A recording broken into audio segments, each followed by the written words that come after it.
When I interview leaders around the world, one of the questions I always ask them is what makes a leader and not just a manager? Now, when I say just a manager, I'm not knocking managers.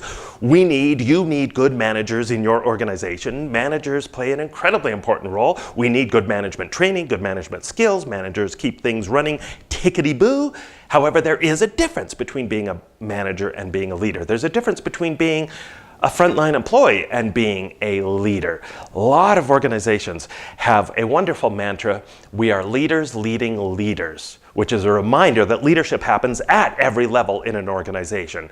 So it doesn't have anything to do with position or job title or power. And that, in fact, is the first difference that I think we need to remember if we're going to be more intentional. And that's the key here.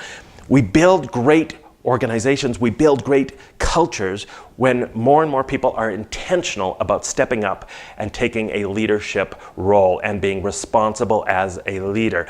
And so the first difference is that leaders remember that it doesn't have anything to do with their position or job title or power. It's their character, it's who they're being, it's how they're living and modeling your workplace values out loud. Some of the most inspiring leaders I've met in my travels in organizations have no budget authority, no supervisory authority, they are frontline employees, and yet they know what it means to be a leader. They are intentional about being a leader in their team, in their own career, and in their organization. The second fundamental difference between management and leadership is that management is about the stuff we're doing, the busy work, the paperwork, the bureaucracy, the timesheets, the budgeting. It's really hard to lead a timesheet. Conversely, people don't want to be managed. You may have discovered this if you've ever tried to manage your spouse, for example. I've tried. It's a great way to end up on the couch. People don't want to be managed, but they do want to be led. So I think it's helpful to keep in mind that if we're going to be intentional about being leaders, it's about the human stuff, the people stuff. It's about connecting at a fundamentally human level and recognizing that the people who work with us are all different. They have different demotivators, different motivators. They are inspired by different things. They have different fears. They have different concerns. They have different hopes and dreams. And great leaders connect at that very personal, human level to make a difference in their workplace. The third fundamental difference I see in my conversations with leaders is that leaders are always thinking about the future.